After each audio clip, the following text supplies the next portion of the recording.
Hello అండి, శ్రోతలకు నమస్కారం. గిరిజా కళ్యాణం అనే నవల రెండో భాగానికి స్వాగతం అండి.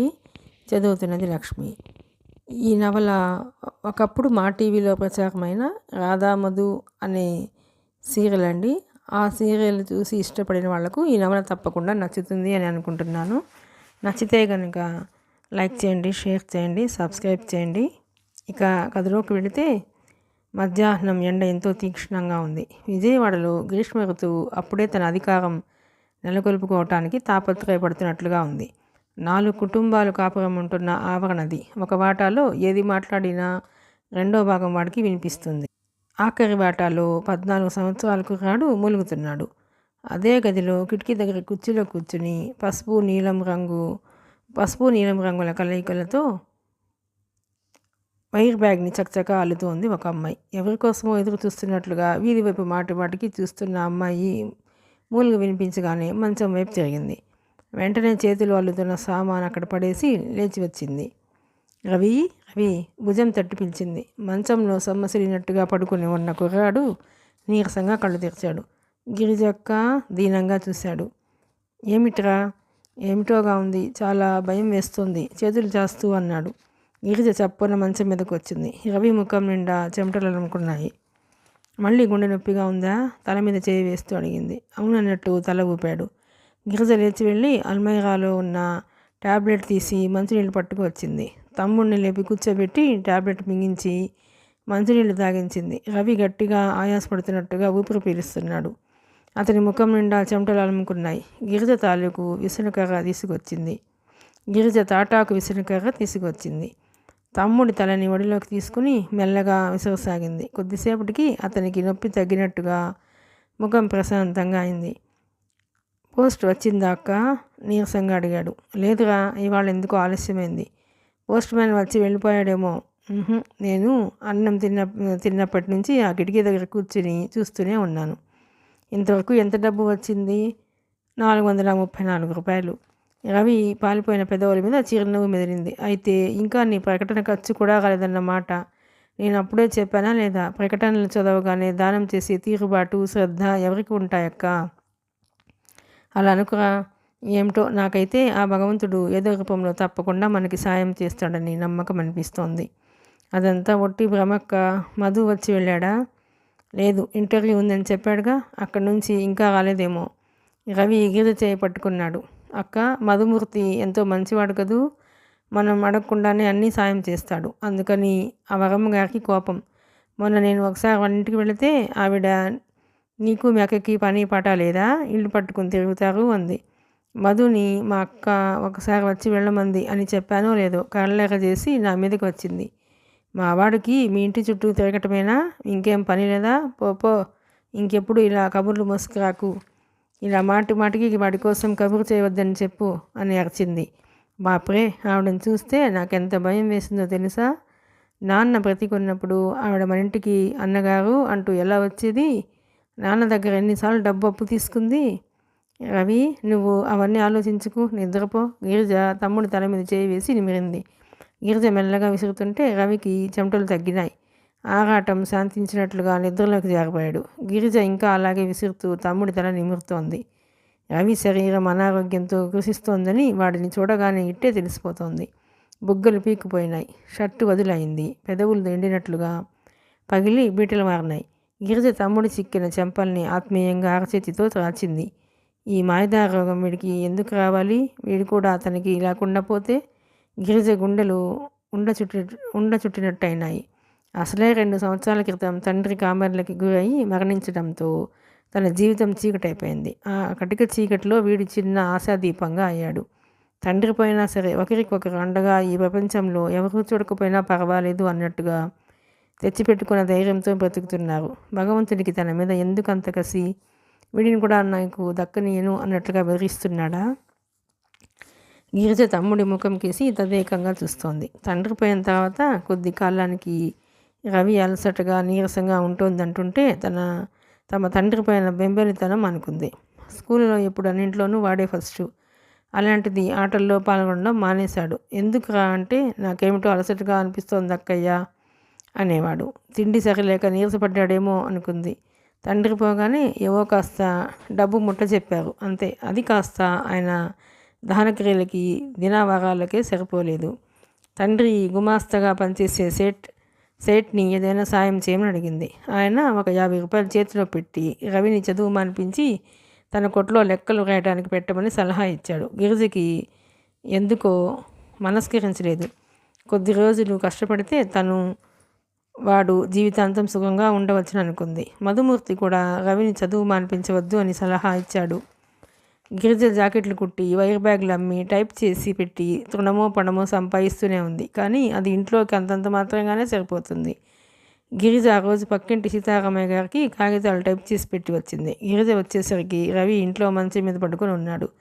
ఈ సమయంలో రవి ఇంట్లో ఉండటం చూసి ఆశ్చర్యపోయింది. ఏరా స్కూల్కి వెళ్ళలేదా అంది.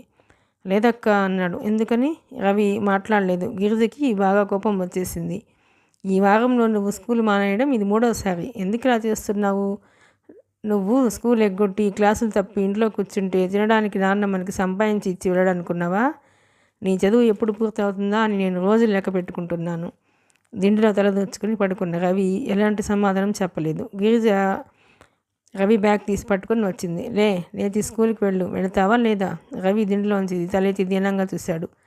అంత దూరం నేను నడవలేనక్క. ఎంత దూరం? ఈరోజు మీ స్కూల్కి హఠాత్తుగా దూరం పెరిగిందేమిటి? లేచి వెళ్ళు. అక్క, రవి ఏదో చెప్పబోయాడు. నువ్వు నాకు ఇంకేం చెప్పకు, మాట్లాడకుండా వెళ్ళు. ఇదిగో ఇప్పుడే చెబుతున్నాను, ఇంకోసారి ఎప్పుడైనా ఇలా స్కూల్ మానేసావంటే నేను నీతో మాట్లాడను. అసలు నీ కంటికి కనిపించదు, తెలిసిందా? రవి మాట్లాడకుండా పుస్తకాల బ్యాగ్ తీసుకున్నాడు. చెప్పులు వేసుకుని వెళ్ళిపోయాడు. గిరిజ కళ్ళలో నీళ్లు తిరిగాయి. తను అంత గట్టిగా కేకలు వేయకపోతే రవి మాట వినడని భయం. తండ్రి పోయాడు. రవి చెప్పిన మాట వినకుండా చెడిపోతాడేమో, చదువు పాడు చేసుకుంటాడేమోనని వేదనగా ఉండేది. కిటికీ దగ్గర నిలబడి తమ్ముడు నడిచి వెళ్ళటం చూస్తూనే ఉంది. రవి కొంత దూరం నడిచి వెళ్ళి వీధి చివర అక్కడ ఒక రాయి ఉంటే బ్యాగ్ పట్టుకుని దాని మీద కూర్చున్నాడు. బలవంతంగా ఇంట్లోంచి దాన్ని పంపింది. బయట తాత్సారం చేస్తున్నాడు. అసలు వీడికి ఏమైంది? గిరిజకి పట్టగా ఆగ్రహం వచ్చింది. తలుపు వేసి గబగబా బయటకు వచ్చింది.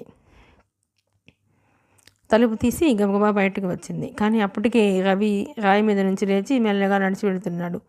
గిరిజ పరీక్షగా చూసింది. వెనుక నుండి చూస్తే రవి నడక నిదానంగా అయిష్టంగా వెళ్ళలేక వెళుతున్నట్టుగా ఉంది. ఆసారి మార్కులు రిపోర్ట్ వచ్చినాయి.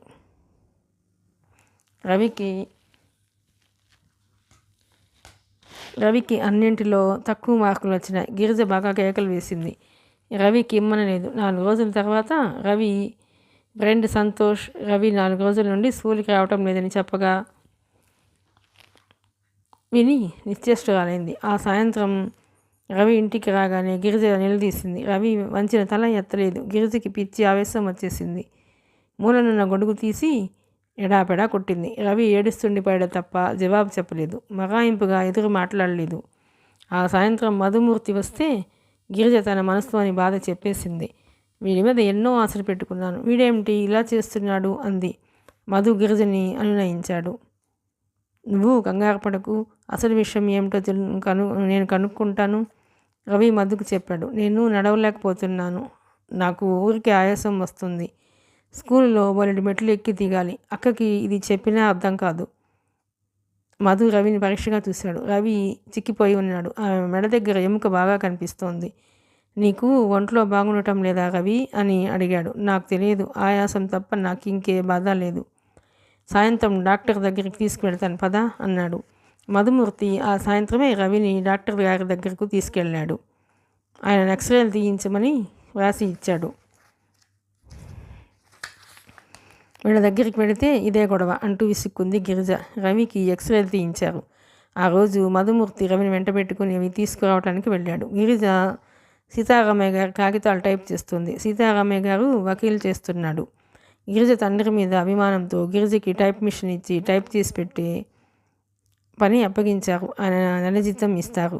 గిరిజ కాగితాలు ఇంట్లో టైప్ చేసి తీసుకువెళ్ళి ఆయనకు ఉదయం కోర్టుకి వెళ్ళి లోపల అందిస్తుంది. ఒక్కోసారి చాలా పని ఉంటుంది. రాత్రి పొద్దుపోయే వరకు టైప్ చేస్తూ కూర్చుంటుంది. ఈరోజు కూడా చాలా వర్క్ ఉంది. గిరిజ టైప్ చేయటం ముగించి కాగితాలు బొత్తిగా పెట్టింది. అల్మారాలో ఉన్న గడియారం చూసింది. 8 గంటలు అవుతుంది. మధుమూర్తి రవి ఇంకా రానేలేదు. ఇంతసేపు చేశారేమిటి అనుకుంది. ఇంతలో మధుమూర్తి రానే వచ్చాడు. అతను రిక్షాలో వచ్చారు. రవి లోపలికి వచ్చాడు. అతని చేతిలో ఎక్స్రేలు ఉన్న కవర్ ఉంది. మధు కూడా లోపలికి వచ్చాడు. డాక్టర్ ఏమైనా చెప్పాడా అని అడిగింది. ముందు కాసిన మంచినీళ్ళు ఇవ్వు అన్నాడు. గిరిజ మధుకి మంచినీళ్ళు తెచ్చి అందిస్తూ, రవి, సీతారామయ్య గారికి టైప్ రైటర్ కావాలట, తీసుకువెళ్ళి ఇచ్చిరా అంటూ పురమాయించింది. రవి టైప్ రైటర్ వైపు వెళ్ళబోతున్నాడు. గిరిజ, వద్దు వద్దు, రవికి బరువు పనులేమీ చెప్పకు. మధుమూర్తి గబాలను వారించాడు. రవిని వీలైనంత విశ్రాంతిగా ఉండని అన్నాడు. గిరిజ ఆశ్చర్యంగా చూసింది. డాక్టర్ ఏమన్నాడు అంది.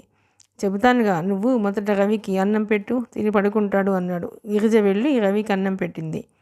రవి అన్నం తిన్నాడు. గిరిజ చేతులు తుడుచుకుంటూ ముందు గదిలోకి వచ్చింది. గిరిజ, ఇలాగా దగ్గరికి పెంచాడు. గిరిజ వచ్చింది. మధుమూర్తి కంఠం తగ్గించి నవ్వు తెచ్చిపెట్టుకుంటూ అన్నాడు. నువ్వు చాలా ధైర్యం గలదానివి కదూ, ఎందుకు అలా అడుగుతున్నావు? నీ ధైర్యం ఎంత ఉందో తెలుసుకోవడానికి భగవంతుడు ఒక చిన్న పరీక్ష పెట్టాడు అంటే మధుమూర్తి చెప్పాడు. రవికి హార్ట్కి సంబంధించిన వ్యాధి మొదలైంది. అందుకే అతనికి అలా తరచుగా ఆయాసం వస్తుంది. అతన్ని చాలా విశ్రాంతిగా ఉండనియాలి. ఆపరేషన్ చేస్తే రవికేం పర్వాలేదు, చేయించకపోతే మాత్రం ప్రమాదమే, ఎక్కువ కాలం బ్రతకడు. గిరిజ అరవబోయింది. మధుమూర్తి చప్పున నోరు మూశాడు. రవి వింటాడు, జాగ్రత్త, బెంబోలు పడిపోతాడు. ఇందులో ప్రమాదం ఏమీ లేదు. మనం వీలైనంత తొందరలో ఆపరేషన్ జరిగేలా చూస్తే సరి. డబ్బు ఎంత అవుతుందిట? సుమారుగా 4,000. 4,000! గిరిజ కళ్ళు పత్తికాయలైనాయి. 4,000! కోమటి దుకాణంలో 400 అప్పు తీర్చలేక వాడి చేత నానా మాటలు అనిపించుకుంటోంది. అయితే అందుకన్నమాట వాడు స్కూల్కి వెళ్ళలేకపోయింది. పాపిష్టి దాన్ని. వాడి ఒంట్లో సుస్థిగా ఉందని తెలుసుకోలేక పోట్లాడాను, తిట్టాను, చివరికి కొట్టాను కూడా. గిరిజ అదంతా గుర్తుకు వచ్చి ఏడవసాగింది. గిరిజ, నీకు ఇది విషయం అని తెలియదు కదా. జరిగిన దానికి ఇప్పుడు బాధపడి ప్రయోజనం ఏమిటి? డబ్బు సంగతి ఆలోచించాలి. అది ముఖ్యం కదూ. అది ముఖ్యం ముందు. అంత డబ్బు ఎవరిస్తారు? మధు బేలగా చూసింది. నువ్వు సీతారామయ్య గారిని అడుగు. నేను కూడా ఎక్కడైనా అప్పు దొరుకుతుందేమో ప్రయత్నిస్తాను. మధు, మాకు నువ్వు తప్ప ఎవరూ లేరు. మధు కళ్ళు జమర్చినాయి. ఆ మాట నువ్వు ప్రత్యేకంగా చెప్పాలా? నాకు తెలియదా? గిరిజ, నా సాయశక్తులా నీకు సాయం చేస్తాను. నువ్వు ధైర్యంగా ఉండు. మధుమూర్తి గిరిజకు బాగా ధైర్యం చెప్పి వెళ్ళిపోయాడు. రాత్రి అయింది. గిరిజ మంచం మీద అలాగే కూర్చుంది. కంటి మీదకి కొనుకు రావడం లేదు. మాటి మాటికి గిరిజ కళ్ళు నిద్రపోతున్న తమ్ముడి మీదనే నిలుస్తున్నాయి. వీడు కూడా లేకపోతే నాకు దిక్కెవరు? గిరిజకి ఏడుపు వచ్చేసింది. తను ఏం పాపం చేసిందని భగవంతుడు ఇలా చేస్తున్నాడు? ఆపరేషన్ చేస్తే నయం అవుతుంది అన్న మధు మాటలు గుర్తుకు వచ్చాయి. సుమారు 4,000 ఖర్చు అవుతుంది. రాయవేలూరులో కానీ ఢిల్లీలో కానీ చేస్తారు. ఇప్పుడు హైదరాబాద్లో కూడా చేస్తున్నారు. మధు ఆ వివరాలు కనుక్కుంటానన్నాడు. 4,000 ఎక్కడి నుండి తేవడం? ఎక్కడి నుంచైనా సరే పుట్టించి తీరాలి. లేకపోతే వాడిని చేతులారా మృత్యువుకి అప్పచెప్పినట్టే అవుతుంది. మంచం మీద రవి శరీరం చైతన్యరహితంగా కనిపించినట్టయింది. గిరిజ ఊహామాత్రంగానైనా కంపించిపోయింది. వీల్లేదు, ఎలాగైనా సరే 4,000 సంపాదించాలి. ఆ మహమ్మారి లాంటి వ్యాధి నుంచి రవిని రక్షించాలి. గిరిజలో భయంకరమైన పట్టుదల వచ్చేసింది. నీ ధైర్యం ఎంత ఉందో తెలుసుకోవటానికి భగవంతుడు ఒక చిన్న పరీక్ష పెట్టాడు అన్న మధు మాటలు గుర్తుకు వచ్చాయి. గిరిజ ఈ పరీక్షలో నెగ్గటానికి దృఢంగా నిశ్చయించుకుంది. ఆ రోజు నుంచి గిరిజ 4,000 కూడబెట్టడానికి చేయని ప్రయత్నం లేదు, పడని తాపత్రయం లేదు. మొదట సీతారామయ్య గారిని వెళ్ళి ఎక్కడైనా అప్పు ఇప్పించమని అడిగింది.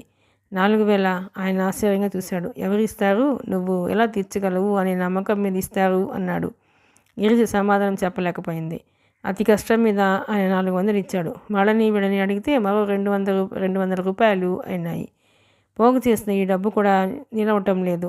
రవికి మందులకి టానిక్కులకి కరిగిపోతూనే ఉంది. గిరిజ అతి కష్టం మీద 6 నెలలకి 500 రూపాయలు కూడా పెట్టగలిగింది. గిరిజ తాపత్రయం చూస్తుంటే మధుమూర్తికి ఎంతో జాలి వేస్తుంది. గిరిజ, నాకు ఉద్యోగం దొరికితే ఎంత బాగుంటుంది కదూ అనేవాడు. అతను BA పాస్ అయి ఉద్యోగాన్వేషణలో ఉన్నాడు. తిరిగి చెప్పులు అరిగిపోతున్నాయి తప్ప ఎక్కడా ఉద్యోగమే దొరకలేదు. మధుమూర్తి చెల్లెలు లక్ష్మి, గిరిజ ఇద్దరు స్నేహితురాలు. లక్ష్మికి పెళ్ళి అయి 4 ఏళ్ళయింది. 3 పిల్లలు. చిన్నప్పటి నుంచి ఏ కాస్త కష్టం వచ్చినా లక్ష్మికి చెప్పటం అలవాటు. లక్ష్మి పెళ్ళి అత్తవారింటికి వెళ్ళడంతో మధుమూర్తి చనువు అయ్యాడు. అందులో తమ్ముడికి ఈ సుస్థి వచ్చిన తర్వాత గిరిజ ప్రతి చిన్న విషయానికి సలహా కోసం అతని దగ్గరికి వెళ్ళడం బాగా అలవాటైంది. గిరిజ 10 సార్లు కొడుకు కోసం రావటం మధుమూర్తి తల్లి ఆయన వరమ్మకి ఇష్టం లేదు. కొడుకు పెళ్లి గురించి ఆవిడ ఎన్నో ఆశలు పెట్టుకుంది. మధు గిరిజల మధ్య ఎక్కువ అవుతున్న ఈ చనువు ఇంకెక్కడికి దారి తీస్తుందోనని ఆవిడకి భయం. అందుకే ఆవిడ గిరిజ వచ్చినప్పుడల్లా సూటిపోటి మాటలతో ఏదో ఒకటి అంటూనే ఉంటుంది. మధు తల్లి మాటలు లక్ష్య పెట్టవద్దంటాడు. లక్ష్మి కూడా ఉత్తరాల్లో అదే వస్తుంటుంది. గిరిజకి స్వతహాగా స్వాభిమానం ఉంది. తను ఎవరిని ఏమీ అనదు. ఎవరైనా మాట తూలి అంటే భరించి ఊరుకోదు. గిరిజ జాకెట్లు వీలైనన్ని ఎక్కువ తీసుకుని కుడుతోంది. బుట్టలు అల్లుతూనే ఉంది.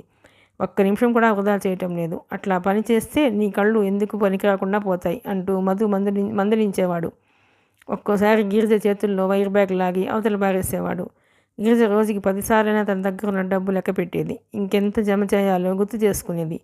ఒకరోజు గిరిజ జాకెట్ కత్తిరించడానికి మోడల్ కత్తిరింపుకి ఒక పేపర్ నేల మీద పెట్టి కత్తిరిస్తోంది. కత్తెరతో కత్తిరిస్తున్న గిరిజ దృష్టి యథాలాపంగా పేపర్ మీద పడింది. అక్కడ అతని బొమ్మ ఉంది. దాని క్రింద ఒక ప్రకటన ఉంది. అతను కుంటివాడుట. ఆపరేషన్ చేస్తే కాలు వస్తుందట. డబ్బు దానం చేయమని అర్థిస్తూ రాశాడు. ఆ ప్రకటన గిరిజ అలాగే చూస్తూ కూర్చుండిపోయింది. గిరిజ మనసులోంచి జాకెట్ కొలతలు వివరాలు రూపు లేకుండా మాయమైనాయి. సాయంత్రం మధు వచ్చేసరికి గిరిజ ప్రకటన రాస్తూ వచ్చింది. ఏమిటిది అన్నాడు మధు. గిరిజ చెప్పింది. మధు నవ్వాడు. నువ్వు ఒట్టి పిచ్చిదానివి. డబ్బు పంపిస్తారని నీకు ఆశ. ప్రయత్నం చేయడంలో తప్పేముంది? సరే, నీ ఇష్టం. కానీ పత్రికలో ప్రకటన వేయడానికి డబ్బు అవుతుంది. తెలుసు. గిరిజ కూడబెట్టిన డబ్బులో నుంచి తీసి తెచ్చి ఇచ్చింది. ఏదైనా చేయాలి అంటే ఆలోచన మాత్రమే గిరిజది. దాన్ని కార్యాచరణలో చూపించడం అంతా మధుదే. వెంటనే ప్రకటన ఇచ్చారు. గిరిజ ప్రకటనకి సమాధానంగా మనీ ఆర్డర్ల కంటే ఉత్తరాలు ఎక్కువ రాసాగాయి. ఒక అతను రాశాడు. గిరిజ గారికి నమస్కారం. మీ ప్రకటన చూశాను. మీ పట్ల సానుభూతితో నా హృదయం ద్రవించిపోతుంది. కానీ నేను నిస్సహాయుడిని. ఎందుకంటే నేను నిరుద్యోగిని. నాకు ఉద్యోగం రాగానే నా మొదటి జీతం మీకు పంపిస్తాను. మీతో పరిచయం చేసుకోవాలని నాకు ఎంతగానో ఉంది. తప్పకుండా ఉత్తరం రాస్తారు కదూ. గిరిజ ఆ ఉత్తరం పట్ల రాబంత కూడా ఆసక్తి లేనట్టు ప్రక్కన పడేసింది. ఇంకో ఉత్తరం వచ్చింది. ఆ నీలం రంగు కాగితం, ఫోన్ నెంబరు కాస్త దర్జాగానే ఉన్నాయి. గిరిజ గారు, తమ్ముడు సుస్థిగా ఉన్నాడని మీరు మరీ ఎంత కృంగిపోనవసరం లేదు. నేను మీకు డబ్బు సాయం చేయలేను, కానీ మీరు డబ్బు సంపాదించగల మార్గం చూపించగలను. మీరు వచ్చి స్వయంగా నాతో మాట్లాడనిదే మాత్రం ఈ విషయం ఎవరికీ చెప్పవద్దు. గిరిజ అడ్రస్ వెతుక్కుంటూ వెళ్ళింది. తెల్లటి బట్టలు వేసుకున్న ఒక బట్టతల పెద్ద మనిషి ఉన్నాడు. అతను ఇంగ్లీష్ ధారాళంగా మాట్లాడుతున్నాడు. గిరిజ తను ఫలానా అని చెప్పగానే, ఓ మీరా, రండి రండి అంటూ ఎంతో మర్యాదలు చేశాడు. గిరిజ వద్దంటున్న కాఫీ తెప్పించి ఇచ్చాడు. గిరిజకి డబ్బు సంపాదించే మార్గం ఏమిటో చెప్పాడు. హోటల్కి ఆడపిల్లల్ని సప్లై చేస్తాడట. గిరిజ సాయంకాలం 6 గంటలకు వస్తే తెల్లవారేసరికి ఇంటికి వెళ్ళిపోవచ్చునట. ఒక రాత్రికి 150 రూపాయలు. గిరిజని స్పెషల్ కేసుగా ట్రీట్ చేసి 200 రూపాయలు ఇప్పిస్తానన్నాడు. గిరిజ ముఖం ఎర్రబడిపోయింది. కళ్ళు రోషాగ్నితో ప్రజ్వలినాయి. ఇదా మీరు చెప్పే మార్గం? నా తమ్ముడికి ఆపరేషన్ చేయించలేకపోతే ఇంత విషయం మింగి చేస్తాను. అంతేకాని అంటూ అతని వాసన ఉత్తరం చూసి ముక్కలు చేసి అతని ముఖాన్ని కొట్టి వచ్చింది. గిరిజ ఇంటికి వచ్చిన తర్వాత కూడా ఆ అవమానం మర్చిపోలేకపోతుంది. ఏడుస్తూ కూర్చుంది. మధుమూర్తి వచ్చాడు. గిరిజ అని పిలిచాడు. గిరిజ తలెత్తింది. మధుమూర్తి దగ్గర ఏ విషయమైనా దాచడం అలవాట్లేదు. అందులో మనసు కుతకుతలాడిపోతుందేమో. సాయంత్రం తనకి ఎదురైన భయంకరమైన అనుభవం గురించి చెప్పేసింది. అతను చాలా బాధపడ్డాడు. నువ్వు డబ్బు యావలో పడి మరీ ఉచితానుచితాలు మర్చిపోతే ఎలా? నాకు తెలియకుండా అసలు ఎందుకు వెళ్ళావు అంటూ మందలించాడు. ప్రకటనకి సమాధానంగా రోజు పోస్ట్ వస్తూనే ఉంది.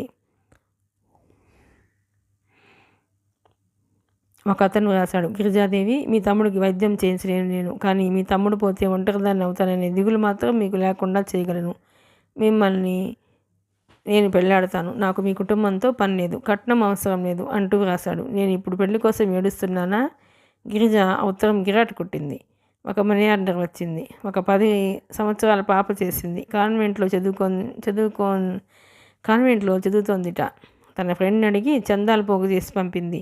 గిరిజ గారికి, దేవుడు మీ తమ్ముడి ఆరోగ్యం చక్కపరచాలని నేను నా స్నేహితులు ప్రార్థిస్తున్నాం. పద్మిని. గిరిజ చెమర్చిన కళ్ళతో ఆ ఉత్తరం ముద్దు పెట్టుకుంది. వెంటనే పద్మినికి ఉత్తరం రాసింది. చెల్లి, నువ్వు పంపిన మనీ ఆర్డర్ అందింది. దేవుడు నేను చల్లగా చూడాలి. నువ్వు బాగా చదువుకొని పేద ప్రజలకి ఇలాగే ఎన్నెన్నో గొప్ప సహాయాలు చేయాలి. ఒక మిలిటరీ అతను 100 రూపాయలు పంపాడు. నా అనేవాళ్ళు లేని బాధ ఏమిటో నాకు తెలుసు. మీకు ఆ బాధ రాకూడదని మనసారా కోరుకుంటున్నాను. ఇట్లా 10, 25 వస్తూనే ఉన్నాయి. అవన్నీ కలిపితే 434 రూపాయలు మాత్రమే అయినాయి. ఈ ప్రకటన గురించి ఎంతో ఆతురతగా ఎదురు చూసిన గిరిజకి ఇది చాలా ఆశాభంగమే అయింది. మధు మళ్ళీ ఇంకో ప్రకటన ఇద్దాం అంది. ఇంకో ప్రకటన? ఇప్పటికీ ఖర్చు అయిన డబ్బు చాలదా? ఒక్కొక్కసారి ప్రయత్నిద్దాం, ఇంకొకసారి ప్రయత్నిద్దాం. ఆంధ్ర డైలీ పెద్ద సర్క్యులేషన్ పేపర్ కదా, దానిలో ఇచ్చి చూద్దాం. నా అదృష్టాన్ని ఇంకొకసారి పరీక్ష చేసి చూసుకుంటాను అంది. అదృష్టమా? అలా అనుకుంటే అది రవి అదృష్టం అవుతుంది. నీకేం సంబంధం? గిరిజ తల తిప్పింది అడ్డంగా. కాదు, ఇది నా దురదృష్టాల నిర్ణయమే. ఆ ఆపరేషన్ జరగడం అనేది నా అదృష్టం మీదనే ఆధారపడి ఉందని భావిస్తున్నాను నేను, దృఢచిత్తంతో అంది. మధు మౌనంగా ఉండిపోయాడు. గిరిజ బాధ అతనికి అర్థమైంది. గిరిజ ఉదయం లేచినప్పటి నుంచి మధ్యాహ్నం ఎప్పుడవుతుందా, పోస్ట్ ఎప్పుడు వస్తుందా అని ఎదురు చూస్తూ ఉంటుంది. అదొక దినచర్యగా అయిపోయింది. ఈరోజు కూడా అదే పని చేస్తోంది. రవి నిద్రపోయాడు. గిరిజ మెల్లగా అతని తలని దిండు మీద జరిపి లేచి కూర్చుంది. వైర్ బ్యాగ్ తీసుకుని మళ్ళీ అల్లసాగింది. గిరిజ దృష్టి కొద్దిసేపు రవి మీదనే తదేకంగా నిలిచింది. రవికి తన సుస్థి సంగతి తెలిసింది. తను బ్రతకనని అర్థం చేసుకున్నాడు. గిరిజ పడుతున్న ఆందోళన చూస్తుంటే జాలి వేస్తోంది. తను మినహా అక్కకి ఇంకెవరూ లేరనే సంగతి అతని చిన్నారి మనసుకు బాగానే అర్థమైంది. కానీ ఏం చేయాలో తోచలేదు. అక్కా తమ్ముళ్ల మధ్య ఉన్న ఆత్మీయత అనిర్వచనీయమైంది. తన ప్రాణం పణంగా పెట్టి అయినా సరే రవిని దక్కించుకోవాలి. గిరిజకి అహర్నిశలు ఇదే ధ్యాస. రవి కూడా లేకుండా పోతే తనకి ఇక జీవితం అంతా కటిక చీకటే. ఒక్కొక్క రోజు గడుస్తుంటే గిరిజకి బ్యాంకులో డబ్బు అయిపోతున్నంత బాధగా ఉంది. అవును, ఈ ప్రపంచంలో ప్రతి మనిషి జీవితం బ్యాంక్ బ్యాలెన్స్ లాంటిదే. భగవంతుడు వాళ్ళ అదృష్టాలను బట్టి ఆయుష్ అనేది డిపాజిట్ చేస్తాడు. గిరిజ పరధ్యానంగా అల్లుతోంది. ఇంతలో పోస్ట్ అన్న కేక గుమ్మంలో నుంచి వినిపించింది. అల్లుతున్న గిరిజ గబాలను అది వదిలేసి దిగ్గున లేచి వెళ్ళింది. అలవాటుగా పోస్ట్ మ్యాన్ కవర్లు గిరాటేసి వెళ్ళిపోలేదు. సంతకం పెట్టాలి అన్నాడు. మనీ ఆర్డరా అంది ఆతురతగా. రిజిస్టర్ పోస్ట్ అన్నాడు నెంబర్ చూస్తూ. రిజిస్టర్ పోస్టా? గిరిజ ముఖంలో ఆశాభంగం ఎదురైంది. కొంతమంది ఉత్తరాలే రిజిస్టర్ పోస్టులో రాస్తారు. సాధారణంగా డబ్బు పంపిన వాళ్ళకంటే పంపని వాళ్ళవే ఉత్తరాలు సుదీర్ఘంగా ఉంటాయి. గిరిజ సంతకం పెట్టి ఉత్తరం తీసుకుంది. ఫ్రమ్ అడ్రస్ చూసింది. Chandrasekharam, care of post master, GPO, Hyderabad అని ఉంది. గిరిజ కవర్ నుంచి కాగితాలు తీసుకుంది. అందులో చిన్న ఉత్తరం ఉంది. గిరిజ కళ్ళు వేగంగా ఆ వాక్యాలు చదివినాయి. అందులో ఇలా ఉంది. గిరిజ గారికి మీ ప్రకటన నా హృదయాన్ని కదిలించింది. మీరు ఇంకెవరి దాతృత్వం కోసం వేచి చూడకుండా ఇందులో మీరు కోరిన మొత్తం పంపుతున్నాను. మీ తమ్ముడి ఆపరేషన్ సక్సెస్ అవ్వాలని, మీరు ఆనందంగా ఉండాలని మనసారా కోరుకుంటున్నాను. చంద్రశేఖర్. ఆ ఉత్తరానికి జత చేసి 2000 రూపాయలకి డీడీ ఉంది. గిరిజ నిశ్చేష్టురాలైంది. తన కళ్ళను తనే నమ్మలేకపోతోంది. రవి పిచ్చిదానిలా పెద్ద కేక పెట్టింది. రవి నిద్రలోంచి ఉలిక్కిపడి లేచాడు. ఏమిటక్కా? గిరిజ అప్పటికే మంచం దగ్గరికి పరిగెత్తింది. రవి, చూడు, 2000 రూపాయలకి డీడీ నిజమేనా లేక నా కళ్ళు మోసం చేస్తున్నాయా? చూడు. గిరిజ గమగమా ఉత్తరం చదివి వినిపించింది. రవి ఉత్తరం డీడీ తీసుకొని చూశాడు. తను మళ్ళీ స్వయంగా చదివి తలెత్తేసరికి రవి కళ్ళ నిండా నీళ్లు కమ్ముకున్నాయి. అక్క అన్నాడు రవి. గిరిజ కళ్ళ నుండి అప్పటికే బొటబొట నీళ్లు కారిపోతున్నాయి. మంచం మీద కూర్చుని చప్పున రవిని కౌగిలించుకుంది. గిరిజ ఏడుస్తోంది, నవ్వుతోంది కూడా. ఇద్దరూ ఏదో పెద్ద ప్రమాదం నుండి బయటపడినట్లు సంబరపడిపోతున్నారు. ఎవరో ఈ ధర్మాత్ముడు అన్నాడు రవి. మన పాలిట దేవుడుగా, ఆయన చేసిన మేలు జన్మలో మర్చిపోలేము. కంపిస్తున్న కంఠంతో అంది గిరిజ. ఇక నాకు నయమైపోతుంది కదా అక్క? తప్పకుండా సాయంత్రమే డాక్టర్ దగ్గరికి వెళదాం. ఉండు, మధు ఇంట్లో ఉన్నాడేమో చెప్పి వస్తా అంటూనే మంచం మీద నుండి లేచింది. ఆ కవర్ తీసుకుని చెప్పులైనా వేసుకోకుండా వీధిలోకి పరిగెత్తింది. బయట ఎండ మార్చేస్తుంది. కాళ్ళు అంటుకుపోతున్నాయి. కానీ గిరిజకి అదేం తెలియటం లేదు. వీధి చివర ఉన్న మధుమూర్తి ఇంటికి పరిగెత్తుకొచ్చింది. వాకిట్లో వరమ్మగారే ఎదురైంది. మధు ఉన్నాడండి అని అడిగింది. ఎందుకు? వాడు ఇప్పుడే ఎక్కడి నుంచో వచ్చాడు. ఇంకా భోజనం కూడా చేయలేదు. స్నానం చేస్తున్నాడు అంది ఆవిడ అరాగా అడ్డుగా నిలుస్తూ. మధుతో పనుందండి. గిరిజ ఆవిడని పక్కకు తోసి పరిగెత్తింది. దొడ్లో బాత్రూంలో మధు స్నానం చేస్తున్నట్లు నీళ్ల చప్పుడు వినిపిస్తోంది. తూములో నుంచి సబ్బు నీళ్లు ఇతలకు వస్తున్నాయి. మధు గిరిజ బాత్రూమ్ తలుపులు బాధింది. లోపల నీళ్లు చప్పుడు ఆగింది. ఏమిటి గిరిజ అన్నాడు. 2000 రూపాయలకి డీడీ వచ్చింది. ఎవరో ఒక ఆయన పంపాడు. నా మాట అబద్ధం కాదు, నిజంగా చెప్తున్నాను. ఇదిగో చూడు. తలుపులు ఊపింది. లోపల స్నానం చేస్తున్న మధు గబాల్న తలుపులు తెరుచుకోకుండా 2 చేతులతో అదింపట్టాడు. గిరిజ, నేను స్నానం చేస్తున్నాను, తలుపును గట్టిగా ఊపకు, వీటి గడియ సరిగ్గా లేదు, త్వరగా రా, ఇప్పుడే వస్తాను. అక్కడ తాడు మీద తువ్వాలు ఉంది, కొంచెం ఈ తలుపు పైన వెయ్యి. గిరిజ తువ్వాలు తెచ్చివేసింది. కొద్దిసేపటికి మధుమూర్తి యువతలకు వచ్చాడు. గిరిజ ఉత్తరం అందించింది. నాకు కళ్ళజోడు కావాలి అన్నాడు. గిరిజ వెళ్ళి తెచ్చి ఇచ్చింది. మధు అది పెట్టుకొని ఉత్తరం చదివాడు. ఇప్పుడైనా ఈ లోకంలో ధర్మాత్ములు ఉన్నారని నమ్ముతావా? మధు క్షణంసేపు గిరిజ ముఖాన్ని తదేకంగా చూశాడు. ఎండలో రావడం వల్లనో లేక సంతోషాతిశయంతోనో గిరిజ ముఖం కందిపోయి గులాబీ రంగులో ఉంది. కళ్ళు ఆనందోత్సాహంతో మెరుస్తున్నాయి. నమ్ముతాను అను. మధు నవ్వాడు. నమ్ముతాను గిరిజ. ఏమనో తెలుసా? ఇది కేవలం నీ అదృష్టమని ఉత్తరం చూపించి గిరిజ వైపు చూపుడు వేలు చూపిస్తూ అన్నాడు. గిరిజ నవ్వింది. రాజగోపాలరావు గారు సిల్కు పంచె, లాల్చి, జరి అంచు ఉత్తరీయం ధరించి ప్రయాణానికి సిద్ధమయ్యారు. ఆయన సూట్ కేసు సర్ది సిద్ధంగా ఉంది. కారు పోర్టికోలో సిద్ధంగా ఉంది. ఆయన మాటి మాటికి టైం చూసుకుంటున్నారు. సాయన్న ఏడి, చందు రానేలేదే? అదే అర్థం కావడం లేదు బాబు. మధ్యాహ్నం అనగా వెళ్ళారు. స్నేహితులందరికీ ఫోన్ చేశారా? మేనేజర్ని అడిగారు. అందరినీ కనుక్కున్నాను, ఎక్కడా లేడు అన్నారు ఆయన.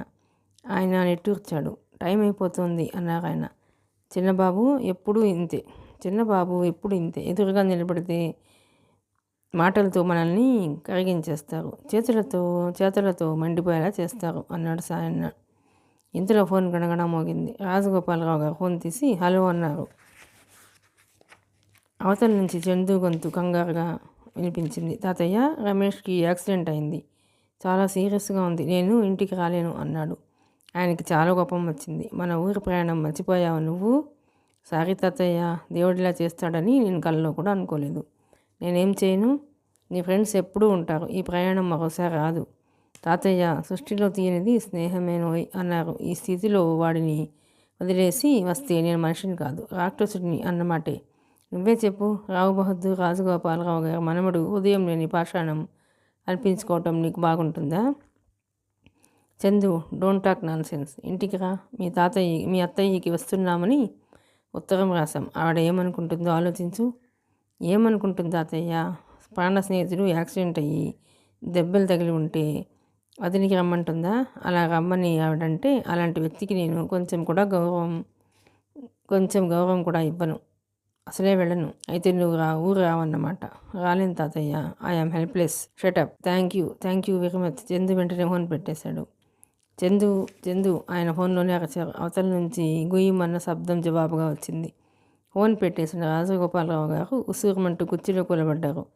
చందు ఊరు రావటం లేదు. వాడు జగముండి రాను అన్నాడా? ఇక రాడు, అంతే. 10 రోజుల క్రితం చందు మేనత దగ్గర నుంచి శుభలేఖ, ఉత్తరం వచ్చినాయి. కొడుకు పెళ్ళిట. చందుని చూచి దాదాపు 3 సంవత్సరాల పైగా అవుతోందని, వాడిని తప్పకుండా తీసుకుని పెళ్లికి రావాల్సిందిగా కోరుతూ ఆవిడ మరీ ఉత్తరం రాసింది. రాజగోపాలరావు గారు మనమడికి ఆ ఉత్తరం ఇచ్చారు. చందు చదివి ఇచ్చేశాడు. ఏమంటావు, పెళ్ళికి వెళతావా అని అడిగారు. పెళ్ళికా? గుంటూరా? అబ్బా, వాళ్ళతో నాకు పెద్దగా చనువు లేదు, బోరుగా ఉంటుంది తాతయ్య. చందు, నీ పద్ధతి నాకేం నచ్చలేదు. నువ్వు పెద్దవాడు అవుతున్నావు, ఎప్పుడు స్నేహితులు అంటూ వాళ్ళతోనే గడిపితే ఎలా? నా తర్వాత ఈ ఇంటి బాధ్యత అంతా నీ మీద ఉంది. బంధువులు ఎవరెవరో తెలుసుకోవాలి, వస్తూ పోతూ ఉండాలి. ఒకసారి 2 సార్లు కలిస్తే పరిచయాలు అవి పెరుగుతాయి. చందు విసుగుని దాచిపెట్టి చిరునవ్వుతూ అన్నాడు. నన్నేం చేయమంటావు తాతయ్య? మీ అత్తయ్య మరీ ఎంతగా రాసింది. నువ్వు ఈ పెళ్ళికి వెళ్ళకపోతే బాగుండదు. బయలుదేరు. 2 రోజుల ముందు వస్తానని మీ అత్తయ్యకి ఉత్తరం రాయి. నేనా? అవును, నువ్వే. ఏమిటలా చూస్తావు? ఉత్తరం రాయడానికి నాకేం అభ్యంతరం లేదు. ఫ్రెండ్స్కి అయితే వ్రాయగలను, కానీ ఈ బంధువులకు రాయాలంటే ఎలా మొదలు పెట్టాలో కూడా నాకు తెలియలేదు, నసుగుతూ అని చెప్పాడు. సాయన్న రాజగోపాలరావు గారు కేక పెట్టారు. సాయన్న పరిగెత్తుకు వచ్చాడు. పైకి వెళ్ళి చిన్నబాబు గదిలో లెటర్ ప్యాడ్, పెన్ను ఉంటుంది, తీసుకురా అన్నాడు. సాయన్న పరుగున వెళ్ళి తెచ్చాడు. అబ్బాయి గారికి ఇవ్వు పురమాయించారు. చందు సాయన్న ఇచ్చిన కాగితం కలం తీసుకున్నాడు. నీకు తెలియకపోతే నేను చెబుతాను, రాయి. ప్రేమైన అత్తయ్యకి. చందు ఆయన చెప్పినట్టే వ్రాయసాగాడు. అతని చేతి వ్రాత అందంగా ఒకే రీతిగా ఉంటుంది. అలాంటి వ్రాత ఉన్నవారికి చాలా నిలకడ, పట్టుదల ఉంటాయని మనస్తత్వ శాస్త్రవేత్తలు అంటారు. చెప్పటం ముగించిన తర్వాత చదవమని కోరారు. చందు చదివాడు. ప్రేమైన అత్తయ్యకి. చందు నమస్కరించు ఆయనది. నువ్వు రాసిన ఉత్తరం, పంపిన శుభలేఖ 2 అందినాయి. నిన్ను చూసి చాలా రోజులైంది. నాకు తరచుగా నువ్వు గుర్తుకు వస్తూనే ఉంటావు. ఉత్తరాలు రాయాలని అనుకుంటూనే ఉంటూ అశ్రద్ధ చేస్తున్నాను. నేను నువ్వు కోరినట్టే పెళ్ళికి 4 రోజుల ముందే తప్పకుండా వస్తాను. పెళ్లి ప్రయత్నంలో నాకు చేతనైన సాయం చేస్తాను. అమ్మ ఎలా ఉంటుందో నాకు గుర్తులేదు. నిన్ను చూస్తే మాత్రం మా అమ్మని చూసినట్టే ఉంటుంది. మామయ్యని పిల్లల్ని అడిగినట్టు చెప్పు. మామయ్యని పిల్లల్ని అడిగినట్టు చెప్పగలవు. నేను తప్పకుండా వస్తున్నాను. ఇట్లు నీ చందు. ఉత్తరం చదువుతున్నాడే కానీ చందు ముఖం పరమబూర తప్పనిసరిగా అభ్యర్థిస్తున్నట్టుగా ఉంది. బంధువులంటే ఇలా ఆత్మీయంగా వ్రాయాలి, గుర్తుపెట్టుకో అన్నారు ఆయన. మనసులో నేను ప్రేమ నటించడం ఆత్మీయత అవుతుందా తాతయ్య అన్నాడు చందు. రాజగోపాలరావు గారు జవాబు చెప్పలేకపోయారు. చందు లేచి వెళుతుంటే ఆయన ఆపి చెప్పారు, నువ్వు ఈ పెళ్ళికి వెళుతున్నావు, అది మర్చిపోకు. సరే తాతయ్య, ఈ పెళ్ళికి వెళ్ళి తీరాలి అని కదూ అంటున్నావు. అవును, ఆయన సీరియస్గా చెప్పారు. అయితే ఒక షరతుకి నువ్వు ఒప్పుకోవాలి. చెప్పు. నువ్వు పెళ్ళికి వెళ్ళి వస్తే నేను ఎలాంటి షరతైనా ఒప్పుకుంటాను. ఈ పెళ్ళికి నువ్వు నాతో కూడా రావాలి. నేనా? అవును, అక్కడ నాకెవరో తెలియదు. నువ్వు నాతో ఉంటే కాస్తైనా ఆ బోర్ని భరించగలుగుతాను. లేకపోతే ఎగ్జిబిషన్లో తప్పిపోయిన పిల్లాళ్ళ బిక్కుమంటాను. ముందే చెప్తున్నాను. నువ్వు వస్తానంటేనే ఈ ఉత్తరం పోస్ట్ చేస్తాను. ఆయన క్షణం సేపు చందు ముఖం చూశారు. చందు స్వభావం ఆయన ఎరగనిదేమీ కాదు. చిన్నప్పటి నుంచి అంతే. ఒక్క స్నేహితులతో మినహా ఇంకెవరితోనూ కలవలేడు. మహాబిడియపడతాడు. సరే, ఆ ఉత్తరంలో నాతో తాతయ్య కూడా వస్తున్నాడని రాయి అన్నారు. చందు తల ఊపాడు. ఉత్తరం పోస్ట్ చేశారు. చందు మేనత్తి ఉత్తరం అందగానే కొండంత సంతోషపడిపోతూ జవాబు రాసింది. చందు ఉత్తరం చూడగానే తను ఎడ్ చేశానని చాలా రోజుల తర్వాత వదిన గుర్తుకు వచ్చిందని రాసింది. అలా ఉత్తర ప్రత్యుత్తరాలు జరుపుతూ వచ్చిపోతూ ఉంటే బంధుత్వం నిలబడుతుందని చందు రాక కోసం తను, మామయ్య, పిల్లలు 1000 కళ్ళతో ఎదురు చూస్తున్నామని రాసింది. చివరిలో పెళ్లికి బంధువులు చాలామంది వస్తారు. దాదాపు 12 మంది పెళ్లి కాని ఆడపిల్లలు ఉన్నారు. అందరూ రూపంలో చక్కని చుక్కలు. చదువుల్లో సరస్వతులును. నీకు వాళ్ళల్లో ఏ ఒక్క పిల్లని తప్పకుండా నచ్చుతుంది అని రాశారు. ఈ ఉత్తరం చూసి రాజగోపాలరావు గారు చాలా సంతోషించారు. అసలు ఆయన చందుని పైకి బయలుదేరదీసిందే దీనికోసం. మనమడిని పిలిచి ఉత్తరం ఇచ్చారు. చందుని పెళ్లికి బయలుదేరదీసిందే దీనికోసం. మనమడిని పిలిచి ఉత్తరం ఇచ్చారు. చందు ఉత్తరం చదువుతున్నాడు. మామూలుగానే అయితే అతను వెళ్ళేవాడేమో, కానీ ఉత్తరం చివరిలో పెళ్లి ప్రసక్తి రాగానే భుజాలు ఎగరేశాడు. చెయ్యెత్తి నుదుటికి తాకించుకుని ఉత్తరంలో అత్తయ్యకి దండం పెట్టాడు. చందు రానని అనలేదు. ఆ మాట అని తాతయ్యతో ఘర్షణ పడటం అతనికి ఇష్టం లేదు. తను ప్రయాణం అవుతున్నట్లు చెప్పాడు. రాజగోపాలరావు గారి ఆనందానికి అంతులేదు. ఎన్నో రోజుల తర్వాత, దాదాపు చందు పెద్దయిన తర్వాత కలిసి ఊరు వెళ్ళటం ఇదే ప్రథమం. ఆయన చిన్నపిల్లాడిలా ఎంతో ఉత్సాహంగా ఈ పెళ్లికి వచ్చేటందుకు ప్రయత్నం ప్రారంభించారు. ఆయన కావాలనే కారు వద్దన్నారు. కారులో గుంటూరు వెళితే తనని అక్కడ దింపి చందు కారు తీసుకుని ఎటైనా ఉడాయించవచ్చు. కొత్త చోట కారు లేకపోతే ఎటు కదలడు. తను తాతయ్య ఫలానా తారీఖున వస్తున్నట్టు చందు మేనత్తకు టెలిగ్రామ్ కూడా ఇచ్చాడు. తీరా ప్రయాణం అయ్యేసరికి ఇలా జరిగింది. రాజగోపాలరావు గారికి చెమటలు పోస్తున్నాయి. తను అసలు వాళ్ళకి ఉత్తరం రాయకుండా ఉన్నా పోయేది. అనవసరంగా రాశాడు. ఇచ్చిన మాట తప్పటం అంటే ఆయనకి మహా సిగ్గుగా ఉంటుంది. అతి నీరసంగా ఆయన సాయన్న అని పిలిచారు. బాబు, సాయన్న వచ్చాడు. నేను ఊరు వెళతాను అన్నారు. మీరు ఒక్కరేనా బాబు? అవును, నేను కూడా వెళ్ళకపోతే బాగుండదు. వాళ్ళు ఏమైనా అనుకుంటారు. అసలు ఈ పెళ్ళికి తను వస్తానన్నాడు కదా అని నేను బయలుదేరాను. తీరా ఆఖరి నిమిషంలో రాను పొమ్మన్నాడు. నేను తప్పకుండా వస్తానని వాళ్ళకి ఉత్తరం రాశాను కూడా. సరే, ఏం చేస్తాం? వాడి తరపున అందరికీ సంజాయిషి ఇచ్చుకోవటం నాకు అలవాటేగా. వస్తాను అన్నారు. ఆయన వెళ్ళి కారులో కూర్చున్నారు. కారు కదిలింది. ఆయనకి ఈ ప్రయాణం గురించి అనుకున్న ఉత్సాహం అంతా చచ్చిపోయింది. సాయంత్రం అయింది. అమ్మవారి గుడిలో రోజు కంటే ఆ వేళ రద్దీ ఎక్కువగా ఉంది. గిరిజ ఇస్త్రీ చీర కట్టుకొని జడలో పూలు పెట్టుకొని ముస్తాబైంది. రవిని వెంట పెట్టుకుని రిక్షాలో గుడికి వచ్చింది. మెలమెల్లాడే పట్టు చీరతో, దగదగలాడే నగలతో, నవనవలాడే మల్లెపూల దండలతో దేవీమూర్తి ప్రశాంతంగా ఉంది. పూజారి కొబ్బరికాయ కొట్టి హారతి ఇస్తుంటే గిరిజ కళ్ళు మూసుకుని శ్రద్ధగా నమస్కరించింది. గిరిజ ముందు నిలబడిన రవి కూడా చేతులు జోడించి దండం పెట్టాడు. గిరిజ మనసులో అనుకుంది, తల్లి జగజ్జనని, జరగబోయే ఆపరేషన్ సక్సెస్ అయ్యేట్టు చూడు. రవి ఆపరేషన్ గురించి నా దిగులు దూరం చేసిన ఆ దయామూర్తిని నిండుగా 100 ఏళ్ళు సకల సౌఖ్యాలతో అష్టైశ్వర్యాలతో బ్రతికేటట్టు ఆశీర్వదించు. పూజారి గంట గణగణలాడించి హారతి చూపించి గిరిజ వాళ్ళు నిలబడిన చోటికి తెచ్చాడు. గిరిజ చిల్లర తీసి తను వేసి తమ్ముడి చేత వేయించింది. హారతిని భక్తిగా కళ్ళకద్దుకుంది. పూజ కాగానే ఇద్దరు వచ్చి మండపం అరుగు మీద కూర్చున్నారు. దేవాలయంలో గంటల మొత్తం ఆవరణ అంతా ప్రతిధ్వనిస్తోంది. జనం చాలామంది వచ్చి వెళుతున్నారు. రవి ఆసక్తిగా అడిగాడు, అక్క ఏమని దండం పెట్టుకున్నావు? ఇంకేమని పెట్టుకుంటాను, ఆపరేషన్ సక్సెస్ చేయమని. అంతేనా? మనకు సాయం చేసిన ఆ చంద్రశేఖర్ని కూడా చల్లగా చూడమని. నువ్వేమని కోరుకున్నావురా చెప్పనా? మా గిరిజకు ఎప్పుడు దిగులు అనేది లేకుండా సంతోషంగా ఉండాలని, మంచి భర్త కావాలని. గిరిజ నవ్వి తమ్ముడి తల మీద చేయి వేసి దగ్గరికి లాక్కుంది. అక్క, ఆ డబ్బు వచ్చిన తర్వాత నువ్వు చాలా సంతోషంగా ఉన్నావు కదూ? కాదట్రా మరి, లేకపోతే నీకు ఆపరేషన్ ఎలా అవుతుంది? ఆయన కనిపిస్తే ఏం చేస్తావక్క? ఏం చేస్తానా? గిరిజ ఒక క్షణం ఆలోచించింది. కనిపించాలే కానీ నాకెంత సంతోషంగా ఉంటుందో. గబాలను వంగి పాదాలకు నమస్కరిస్తాను. మీ రుణం జన్మలో తీర్చుకోలేనండి అంటాను. నువ్వు కృతజ్ఞతగా వ్రాసిన ఉత్తరం ఆయనకు అందిందో లేదో. అందుతుందని నాకేం నమ్మకం లేదు రవి. ఆలోచించిన కొద్దీ ఆయనంటే నాకు గౌరవం ఎక్కువ అవుతుంది. ఆయన మనకి సాయం చేశాడే కానీ కనీసం కృతజ్ఞత కోసం కూడా చూడలేదు. అడ్రస్ కూడా ఇవ్వలేదు. నేను ఎక్కడ ఉత్తరం రాస్తాను అని కాబోలు. మనం హైదరాబాద్లో ఎన్నాళ్ళు ఉండాలక్క? డాక్టర్లు వెళ్ళిపోమనే వరకు. ఎక్కడ ఉంటాం? చెప్పానుగా, మధుమూర్తి చుట్టాలు ఇంట్లో. కొత్త చోటు, వాళ్ళు ఏమనుకుంటారో.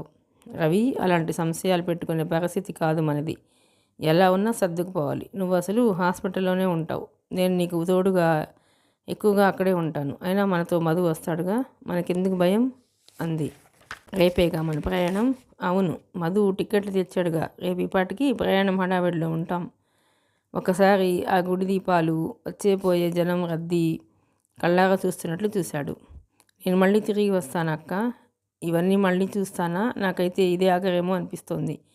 గిరిజ చప్పున తమ్ముడి తలను పట్టి లాగి గుండెలు గట్టిగా దుముకుంది. చీచీ, ఏమిటి ఆ మాటలు? మనం ఎందుకు తిరిగి రాము? తప్పక తిరిగి వస్తాం. నాకు బాగా ధైర్యం ఉంది అంటుండగానే గిరిజ కళ్ళల్లో కూడా నీళ్లు తిరిగాయి. పైకి వాడికి ధైర్యం చెబుతోంది కానీ ఆ మాట గుర్తు వచ్చినప్పుడల్లా గిరిజ గుండెలు గజగజలాడుతూనే ఉన్నాయి. ఇద్దరు రిక్షా ఎక్కి ఇంటికి వచ్చారు. గిరిజ రవికి అన్నం పెట్టింది. రేపే ప్రయాణం. ఇంకా బట్టలు ఇస్త్రీ చేసుకోవాలి, ఇల్లు సర్దాలి, ఎన్నో పనులు ఉన్నాయి. రాత్రి పొద్దుపోయింది. గిరిజ పనంతా ముగించుకొని వచ్చేసరికి రవి నిద్రపోయాడు. మంచం మీద పడుకోబోతున్న గిరిజ ఒక్క క్షణం ఆగింది. నిద్రపోతున్న తమ్ముడిని తదేకంగా చూసింది. తర్వాత అల్మైరాలో ఉన్న పూజా కుంకుమ తీసి వేలితో తన కనుబొమ్మల మధ్య పెట్టుకుంది. మరి కాస్త తెచ్చి నిద్రపోతున్న రవి నుదుటిన పెట్టింది. అల్మైరా తలుపులు మోయబోతుండగా మళ్ళీ ఆగింది. కుంకుమ వేళ్లతో పట్టుకుని పెట్టె దగ్గరికి వెళ్ళింది. ఎడం చేత్తో అది తెరచి అడుగున ఉన్న ఉత్తరం తీసింది. దాన్ని మరోసారి చదివి ఉత్తరం చివరిలో చంద్రశేఖర్ అని సంతకం ఉన్న చోట బొట్టు పెట్టింది. తర్వాత ఉత్తరం ఆ కుంకుమతో మడిచి పెట్టేసింది. గిరిజకి ఎందుకో కానీ ఆ ఉత్తరం ప్రాణాధికంగా అయింది. మర్నాడు గిరిజ వంట చేస్తోంది. మధుమూర్తి, గిరిజ గుడ్ న్యూస్ అన్నాడు. ఏమిటది? ఇటు చూడు, కాగితం చూపించాడు. అతనికి ఏలూరులో ఉద్యోగం వచ్చింది. 24 గంటల లోపల వచ్చి జాయిన్ అవ్వమని ఆర్డర్. అది. కంగ్రాచులేషన్స్, ఎంత శుభవార్త. ఉండు, ఇప్పుడే వస్తాను. గిరిజ లోపలికి పరిగెత్తి డబ్బాలో పంచదార గుప్పెటితో తెచ్చి అతని నోట్లో పోసింది. మీ అమ్మకి చెప్పావా అంది. ఇక్కడ హెడ్ ఆఫీస్లో ఇప్పుడే ఆర్డర్ తీసుకున్నాను. ఇంకా ఇంటికి వెళ్ళలేదు. మొదట నీ దగ్గరికే పరిగెత్తుకు వచ్చాను. గిరిజ ముఖంలో హఠాత్తుగా ఆనందం ఎగిరిపోయింది. భయాందోళనలు కమ్ముకున్నాయి. రేపు వెళ్ళి జాయిన్ అవ్వాలా? అవును, ఈ రాత్రి బస్సుకు బయలుదేరుతాను. మధు, మొన్న ఊరి ప్రయాణం మర్చిపోయావా? నువ్వు నాతో వస్తున్నావుగా. అతడి ముఖం క్షణంసేపు ఆనందం తుడిచేసినట్టయింది. అవును గిరిజ, నేను కూడా అదే ఆలోచిస్తున్నాను. ఈ ఉద్యోగమేమో ఇప్పుడే వచ్చింది, వెళ్ళకపోతే పోతుంది. ఏం చేయమంటావు చెప్పు. నన్ను నీతో రమ్మని అంటే నేను వచ్చేస్తాను. కానీ ఉద్యోగం మంచిది, వెళ్ళకపోతే పోతుందేమో. నా సందేహం కూడా అదే.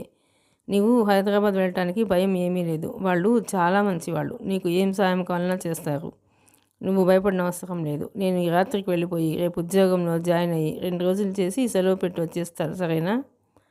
సరే, నువ్వు మనస్ఫూర్తిగా వెళ్ళమంటేనే వెళతాను. వెళ్ళు మధు.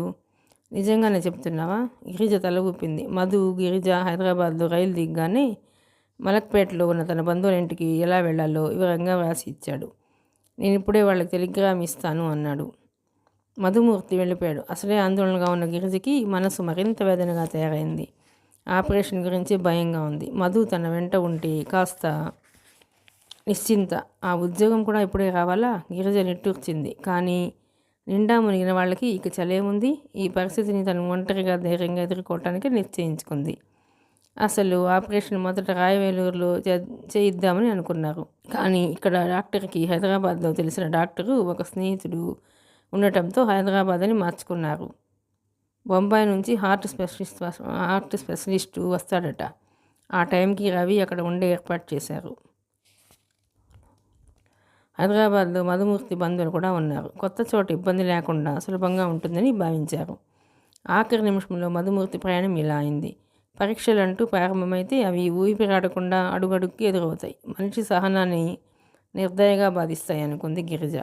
రాత్రి అయింది. విజయవాడ రైల్వే స్టేషన్ ఎప్పటిలాగానే చాలా రద్దీగా ఉంది. ప్లాట్ఫారం మీద ప్రయాణికులు సామాన్ పట్టుకుని లింక్ ఎక్స్ప్రెస్ కోసం వేచి చూస్తున్నారు. ప్లాట్ఫారం అంతా తోపుడు బళ్లతో, టీ బండీలతో, వేరుశెనక్కాయలు, బిస్కెట్స్ అమ్మేవారితో గందరగోళంగా ఉంది. ఒక్క క్షణం అక్కడ నిలబడి చూస్తే మనిషి జీవితానికి ఆ ప్లాట్ఫారానికి ఎంతో సంబంధం ఉన్నట్లుగా అనిపిస్తుంది. ప్లాట్ఫారం మీద ఎవరెవరో అపరిచితులు వస్తుంటారు, పోతుంటారు. కానీ ప్రయాణికులు మాత్రం ఎవరికి వారు ఒంటరిగా, ఎవరికి సంబంధం లేనట్టుగా నిలబడి చూస్తుంటారు. నిజ జీవితంలో కూడా అంతే. ఎంతోమంది బంధువులు, మిత్రులు, పరిచయస్తులు అనేక మంది ఉంటారు. ఎంతమంది ఉన్నా మనిషి దానికి తాను ఒంటరివాడే. ఆ ప్లాట్ఫారం మీద ఉన్న రద్దీని గమనిస్తూ గిరిజ, రవి ట్రంక్ పెట్టె మీద కూర్చుని ఉన్నారు. జనాన్ని పరిశీలిస్తున్న గిరిజ తమ్ముడి తల మీద చేయి వేస్తూ అడిగింది, ఏరా అలసటగా ఉందా? నా ఒడిలో తల పెట్టుకుని పడుకుంటావా? అవసరం లేదు. ఇంతలో అక్కడికి ఒక ఆయన వచ్చాడు. ఆయన శరీరపు రంగు దెబ్బపండు ఛాయలో ఉంది. భారీగా ఉన్నాడు. ఆయన వేసుకున్న తెల్లటి బట్టలు, వేలుకున్న ఖరీదైన డైమండ్ ఉంగరం, వాచి ఆయన శ్రీమంతుడని ఇట్టే తెలియజేస్తున్నాయి. ఆయన జుట్టు వెండి మబ్బుల్లా తెల్లగా నెరిసిన చక్కటి ఫ్రాఫ్గా ఉంది. ఆయన చేతిలో బ్రీఫ్ కేసు మినహా ఇంకే సామాను లేదు. గిరిజా వాళ్ళు కూర్చున్న చోటుకి దగ్గరలోనే ఒక సిమెంట్ బెంచి ఉంది. అంత క్రితం దాని మీద కూర్చుని కబుర్లు చెప్పుకుంటున్న కుర్రాళ్ళు చాయ్ తాగుదాం చెలో అంటూ లేచి వెళ్ళిపోయారు. ఆయన వచ్చి బ్రీఫ్ కేస్ పక్కన పెట్టుకుని ఆ బెంచి మీద కూర్చున్నాడు. కాలు మీద కాలు వేసుకుని వెనక్కి అనుకుని కూర్చుని ఉన్న ఆయన కూడా వచ్చేపోయే జనాన్ని చూస్తున్నాడు. కుడి పాదం అలవకగా ఆడిస్తుంటే నల్లటి మెత్తటి చెప్పు లైట్ వెలుతురులో మెరుస్తూ ఆయన తెల్లటి పాదాన్ని మరింత తెల్లగా చూపిస్తోంది. గిరిజ వైపు, రవి వైపు యథాలాపంగా చూశారు ఆయన. పైట కొంగుని జడ క్రింద నుంచి భుజం మీదుగా ముందుకు లాక్కొని పొందికగా కూర్చుని ఉంది గిరిజ. చెవులకి ఏమీ లేవు. చేతులకి ఆకుపచ్చటి మట్టి గాజులున్నాయి. కట్టుకున్న చీర సామాన్యమైనదైనా ఆ కట్టుకోవటంలోనే దానికి లేని అందం వచ్చింది. కొంతమంది ఆడపిల్లని చూస్తే వారిలో ఉన్న ఆరోగ్యమే వారికి 1000 ఆభరణాల అలంకరణ అనిపిస్తుంది. చెవుల మీదకి వదులుగా జారిన జుట్టు చెంపల నునుపుని, బిగువుని రెట్టింపు చేసి చూపిస్తోంది. ముఖాన గుండ్రని బొట్టులో చామన ఛాయగా అతి నిరాడంబరంగా ఉన్న అమ్మాయి ప్రక్కన కూర్చున్న ఆ కుర్రాడిలో ఆ అమ్మాయి పోలికలు స్పష్టంగా కనిపిస్తున్నాయి. బహుశా అక్క, తమ్ముడు అయి ఉంటారు. లింక్ ఎక్స్ప్రెస్ 5 నిమిషాల్లో ప్లాట్ఫారం మీదకి రాబోతున్నట్టుగా మైక్లో తెలుగులో, హిందీలో, ఇంగ్లీష్లో అనౌన్స్మెంట్ వినిపించింది. పిల్లా జల్లలతో తట్టాబుట్టా సామాను ఉన్నవాళ్ళు హడావుడిగా లేచారు. కూలీలు పెట్టెలు, బెడ్డింగులు నెత్తిన పెట్టుకుని సిద్ధంగా ఉన్నారు. ఇంతలో రైలు వచ్చి ఆగింది. ప్లాట్ఫారం అంతా ఒక్కసారిగా జనసమ్మర్దంతో కిటకిటలాడిపోయింది. ప్రయాణికులు సీట్ల కోసం పరిగెత్తుతున్నారు. వెంట వచ్చిన వాళ్ళు అప్పగింతలు చెబుతున్నారు. రవి, నువ్వు ఇక్కడ కూర్చో, నేను వెళ్ళి మన సీట్లు ఏ పెట్టెలో ఉన్నాయో వెతికి వస్తాను అంది గిరిజ. రవి తల ఊపాడు. గిరిజ వెళ్ళింది. సీట్లు రిజర్వేషన్ పేర్లతో ఏ పెట్టెలో ఉన్నాయో వెతుక్కోవాలి. ఓ చెంప టైం అయిపోయింది. గిరిజ పేరు గల వాళ్ళు 4 ఉన్నారు. ఇద్దరికి ఇంటి పేరు లేవు. ఒకచోట మిస్సెస్ గిరిజ, మిస్టర్ రావు అని ఉంది. గిరిజకి మతిపోయింది. టీసీని వెతికి పట్టుకొని అతన్ని అడిగింది. అతను అన్ని పేర్లు చెక్ చేసి అది పొరపాటు పడిందని, మిస్ గిరిజ మాస్టర్ రవి అని ఉండటానికి ఆ విధంగా ఉందని గిరిజ ఎక్కాల్సిన భోగి చూపించాడు. థ్యాంక్ యూ టీసీకి చెప్పి తమ్ముడి కోసం వెళ్ళింది. రవి ప్లాట్ఫారానికి ఆ చివర ఉన్నాడు. రైలు కదలటానికి సిద్ధంగా ఉంది. గిరిజ నడకమాని పరిగెత్తింది. గిరిజ వెళ్ళేసరికి రవి ట్రంక్ పెట్టె మీద లేడు. పక్కన సిమెంట్ బెంచ్ మీద కూర్చుని ఉన్న ఆయన దగ్గర ఉన్నాడు. ఆయన రవి చేయి పట్టుకుని ముందుకి ఒరిగి ఉన్నాడు. ఒక్క చేత్తో ఛాతీ మీద గట్టిగా పట్టుకున్నాడు. ఏమైంది? గిరిజ అడిగింది. ఈయనకి ఏదో బాధగా ఉన్నట్టుంది. నన్ను పిలిచారక్క అన్నాడు రవి. బాబుగారు, గిరిజ పిలిచింది. ఆయన లేచి వెనక్కి అనుకుపోయి సాధ్యం కాక పక్కకు ఒరిగారు. ఒంటి నిండా చెమటలు పట్టి ఉన్నాయి. ఆయన కళ్ళెత్తి చూశాడు, కానీ చూపు నిలకడగా లేదు. డాక్టర్ డాక్టర్ డాక్టర్ ఆయన పెదవులు అస్పష్టంగా పలికినాయి. ఎవరైనా పిలుద్దాం రవి. గిరిజ వెనక్కి తిరిగి గబగబా వెళుతున్న వాడని పిలిచింది. కానీ ట్రైన్ బయలుదేరబోతోంది. దాన్ని అందుకునే హడావుడిలో ఉన్న ఎవరు గిరిజ పిలుపుల్ని పట్టించుకోలేదు. గిరిజ దూరంగా ఉన్న పుస్తకాల షాప్ దగ్గరికి పరిగెత్తింది. మొదట ఎవరితోనో మాట్లాడుతూ చిరాగ్గా ఉన్న అతను గిరిజ మాట వినిపించుకోలేదు. గిరిజ 2-3 సార్లు చెప్పి ప్రతిమలాడగా వచ్చాడు. గిరిజ వెంట పెట్టుకుని వచ్చిన అతను ఆయన చూశాడు. వెంటనే బయటకు పరిగెత్తి టీసీని తీసుకొచ్చాడు. అతను డాక్టర్కి ఫోన్ చేయడానికి గబగబా వెళ్ళాడు. ఆయన గిరిజ చేతిని గట్టిగా పట్టుకొని వదలలేదు. పాపం, వెంట ఎవరూ లేరు కూడా అన్నాడు రవి సానుభూతిగా. మనం చేయగలిగిన సాయం చేద్దాం రవి అంది గిరిజ. టీసీ డాక్టర్కి ఫోన్ చేశానని ఆయన వస్తున్నారని చెప్పి 2 రైల్వే కూలీలను పిలిచి వాళ్ళ సాయంతో ఆయనను వెయిటింగ్ రూమ్లోకి తెచ్చి పక్క మీద పడుకోబెట్టారు. ఆయన చేయి గిరిజ చేయని వదలలేదు. గిరిజ విదిలించి విడిపించుకోనూ లేదు. డాక్టర్ వచ్చాడు. ఆయన పరీక్ష చేస్తున్నాడు. కిటికీలో నుంచి చూస్తున్న రవి అరిచాడు, అక్క, ట్రైన్ వెళ్ళిపోతోంది. గిరిజ కిటికీ దగ్గరికి పరిగెత్తుకు వచ్చింది. ట్రైన్ విజిల్ వేసుకుంటూ వెళ్ళిపోతూనే ఉంది. గిరిజ నిశ్చేష్టు రాలినట్టు చూస్తూ నిలబడిపోయింది. ఇప్పుడెలా అన్నాడు రవి ఆదుర్దాగా చూస్తూ. ఇంకో ట్రైన్కి వెళ్ళాలి అంతే, ఇంకేం చేస్తాం, నూతిలో నుంచి మాట్లాడుతున్నంత నీరసంగా అంది గిరిజ. డాక్టరు ఈ ముసలాయన మీకేమవుతాడని అడిగాడు. గిరిజ క్లుప్తంగా తను ఆయన అపరిచితులమని బాధతో గిరిగలాడుతుంటే సాయం చేసిన సంగతి చెప్పింది. డాక్టర్ అన్నాడు, మీ ట్రైన్ ఎలాగూ వెళ్ళిపోయిందిగా, మళ్ళీ ట్రైన్ దొరకటానికి చాలా టైం ఉంది, మీరు కాస్త ఈయన చూస్తూ ఉండండి అన్నాడు. గిరిజకి హఠాత్తుగా తన పెట్టె సంగతి గుర్తుకొచ్చింది. రవి, వెళ్ళి పెట్టె తీసుకువస్తానుండు అంది. గిరిజ ప్లాట్ఫారం మీదకి వచ్చింది. అక్కడ అంతకుముందు కిటకిటలాడిన జనం వెల్లువ తీసేసింది. అంతటా ఖాళీగా నిశ్శబ్దంగా ఉంది. సందడే లేదు. కూలీలు కూడా లేరు. గిరిజ రవి తను కూర్చున్న చోటు చూసింది. పెట్టె ఎక్కడా లేదు. ఆ సందడిలో రవి తను ఆ పెట్టెను మర్చిపోయారు. గిరిజ పెట్టె గురించి టీసీకి రిపోర్ట్ ఇచ్చింది. అట్లా వదిలిపెట్టడం మీదే తప్పు. ట్రైన్ వచ్చినా వెళ్ళినా మహాసముద్ర కెరటంలా జనం ఉంటారు. ఎవరిని పట్టుకుంటాం, ఆయన ప్రయత్నిస్తాంలేండి అన్నాడు. గిరిజ లంకనాల మనిషిలా నీరసంగా వెయిటింగ్ రూమ్లోకి తిరిగి వచ్చింది. పెట్టేదక్క కనిపించలేదుగా. గిరిజ కళ్ళ నిండా నీళ్లు తిరిగాయి. పోయిందా? గిరిజ తలూపింది. అందులో తన బట్టలు, రవి బట్టలు సమస్తం ఉన్నాయి. ఇంకా నయం, డబ్బు, డాక్టర్ సర్టిఫికేట్స్ తన బ్యాగులో ఉన్నాయి కాబట్టి సరిపోయింది. బ్యాగ్ని గుండెలు కదుముకుంటూ అనుకుంది. ఇదేమిటక్క ఇలా అయింది? రవి దిగులుగా చూస్తూ అన్నాడు. గిరిజ తమ్ముడు వైపు చూసింది. రవికి ఏదో అపశకునంలా అనిపిస్తున్నట్టుంది. గిరిజ చప్పున తమ్ముడి దగ్గరికి తీసుకుంది. తెచ్చిపెట్టుకున్న నవ్వుతో హుషారుగా అంది, రవి ఇలా అయినందుకు నాకు బాధగా ఉందనుకుంటున్నావా? ఏం లేదు, రవ్వంత కూడా లేదు. ఎందుకో తెలుసా, ఏది వచ్చినా మన మంచిగా అంటారు. రవి మాట్లాడలేదు. అతను అక్క గురించి ఆలోచిస్తున్నాడు. అసలు ఉన్నవే 4 చీరలు. ఈ డబ్బు దాచడం యావలో పడి గిరిజ సరిగా బట్టలు కొనుక్కోవటం కూడా మానేసింది. ఇప్పుడు అవి కూడా పోయినాయి. భగవంతుడు ఎందుకులా బాధ పెడుతున్నాడు? 1 గంట తర్వాత డాక్టర్ మళ్ళీ వచ్చాడు. పరీక్ష చేశాడు. ఆయనకి మెలకువ వచ్చింది. తనని రాజగోపాలరావుగా పరిచయం చేసుకున్నాడు. డాక్టర్ గారు ఆయన సుస్థి గురించి మాట్లాడారు. దూరంగా నిలబడిన గిరిజని చూపిస్తూ, ఈ అమ్మాయి మీ ప్రాణాలు రక్షించింది. సమయస్ఫూర్తితో త్వరగా డాక్టర్ సాయం అందేలా చేసింది. పాపం, వాళ్ళ రైలు తప్పిపోయింది, పెట్టి కూడా పోయింది అన్నాడు. మందులు రాసిస్తూ, ఇప్పటికీ ఈ వాడండి. మీకు వచ్చినది చాలా మైల్డ్ హార్ట్ అటాక్. మీ వెంట ఎవరూ లేనట్టున్నారు. మీకు సెడేటివ్ ఇస్తాను. మీరు గోదావరి ఎక్స్ప్రెస్లో కానీ మెడ్రాస్ హైదరాబాద్ ఎక్స్ప్రెస్లో కానీ వెళ్ళిపోవచ్చు. చూడమ్మా, ఈయనకి ఈ మందు మళ్ళీ 1 గంట తర్వాత ఇవ్వు అని చెప్పి డాక్టర్ వెళ్ళిపోయాడు. ఆయనకు నిద్ర పట్టేసింది. కొద్దిసేపటి తర్వాత మెలకువ వచ్చింది. గిరిజ మందు తెచ్చి ఇచ్చింది. ఆయన వేసుకున్నారు. బాబుగారు, మందులు తేగా, మిగిలిన చిల్లర ఇదిగో అంటూ అందించింది. ఆయన తదేకంగా అమ్మాయినే చూస్తున్నారు. నీ పేరేమిటమ్మా? నూతిలో నుంచి మాట్లాడుతున్నంత నీరసంగా అడిగారు. గిరిజ. మీది ఏ ఊరు? ఈ ఊరేనండి. ఆ అబ్బాయి ఎవరు? నా తమ్ముడు, పేరు రవి. ఏ ఊరు వెళుతున్నారు? హైదరాబాద్. అలాగా, మాది కూడా ఆ ఊరే. నేను హైదరాబాదే వెళుతున్నాను. మీకు అక్కడ ఎవరైనా బంధువులు ఉన్నారా? గిరిజ క్లుప్తంగా తమ్ముడు సుస్థి గురించి చెప్పింది. ఆయన రవి వంక చూశారు. అయ్యో పాపం, అలాగా అన్నారు. నా మూలంగా మీ రైలు తప్పిపోయిందని డాక్టర్ చెప్పాడు. దిగులు పడకు, మీరు వేరే రైల్లో వెళ్ళే ఏర్పాటు నేను చేస్తాను. గిరిజ కృతజ్ఞతగా చూసింది. ఆయన కబురు చేయగా టీసీ ఒక ఆయన వచ్చారు. గోదావరి ఎక్స్ప్రెస్లో మాకు 3 టికెట్లు దొరికేట్లుగా కాస్త చూడండి అని చెప్పారు. టీసీ టికెట్ తెచ్చి ఇచ్చాడు.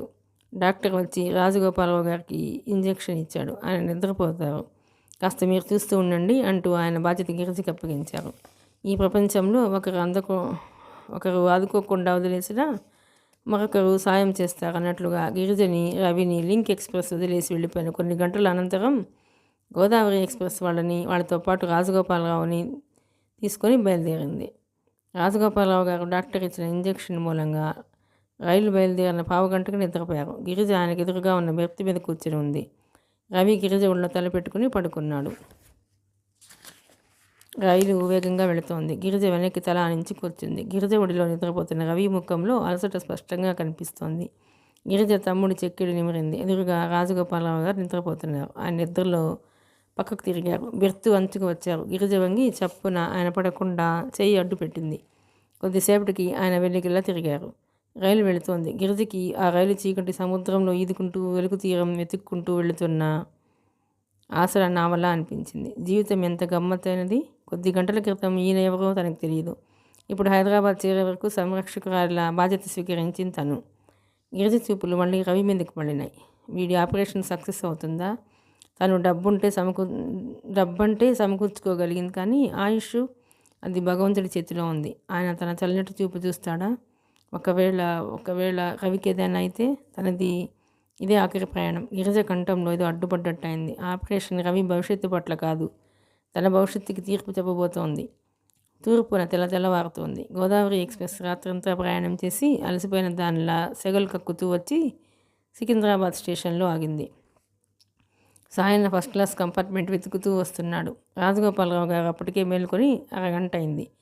స్టేషన్ దగ్గరికి వస్తుండగా ఆయన లేచి కూర్చున్నారు. నిద్ర మత్తుగా అలసటగా ఉన్న ఆయన కళ్ళకి ఎదురుగా కూర్చుని ఉన్న ఒక అమ్మాయి బాబుగారు ఎలా ఉంది అని పలకరిస్తుంటే ఆ అమ్మాయి ఎవరో చెప్పని గుర్తుకు రాలేదు. గిరిజ నవ్వింది. మీరు ప్రయాణంలో ఏం హడావుడి చేస్తారో అనుకున్నాను, కానీ బాగా నిద్రపోయారంది. ఆయనకి తల దిమ్ముగా, ప్రాణం చాలా నిస్త్రాణగా ఉంది. ఆయనకి క్రమంగా తన సుస్తి, ఈ అమ్మాయి సేవలు గుర్తుకు వచ్చినాయి. నీ పేరు? సందేహంగా ఆగారు. గిరిజ చిరునవ్వుతో సమాధానం చెప్పింది. రైలు అప్పటికి వచ్చి సికింద్రాబాద్ స్టేషన్లో ఆగింది. ఆయన ఓపిక తెచ్చుకుని లేచి కిటికీ దగ్గర కూర్చున్నారు. సాయన్న ఆయన త్వరగానే చూశాడు. రవి లేచి నిద్ర కళ్ళతో స్టేషన్లో సందడి గమనిస్తున్నాడు. రాజగోపాలరావు గారు సాయనని పెట్టెలోకి రమ్మనమని సైగ చేశారు. సాయన్న పెట్టెలోకి వచ్చాడు. అయ్యా, ఇదేమిటి ఇలా ఉన్నారు? అతి నీరసంగా వాడిపోయి ఉన్న ఆయన ముఖంలోకి చూసి గాబరాగా అడిగాడు. గుంటూరు నుండి బాగానే వచ్చాను. బెజవాడ స్టేషన్లో సుస్థి చేసింది. మళ్ళీ మిమ్మల్ని చూస్తాను అనుకోలేదు. దేవుడి దయవల్ల బ్రతికి బయటపడ్డాను. గుంటూరు నుంచి టెలిగ్రామ్ వచ్చింది. మళ్ళీ బెజవాడ నుంచి వేరే ట్రైన్లో వస్తున్నట్టు టెలిగ్రామ్ వచ్చింది. అదే నాకు అర్థం కాలేదు. స్నేహితులు ఎవరైనా చూసి ఆపేశారేమో అనుకున్నాను అన్నాడు సాయన్న. రాజగోపాలరావు గారు అతని చేయి పట్టుకుని లేవబోతుంటే సాయన్న వారించాడు. ఆగండి, మీరు లేవకండి, నేను డ్రైవర్ని పిలుచుకు వస్తాను అంటూ గబగబా వెళ్ళాడు.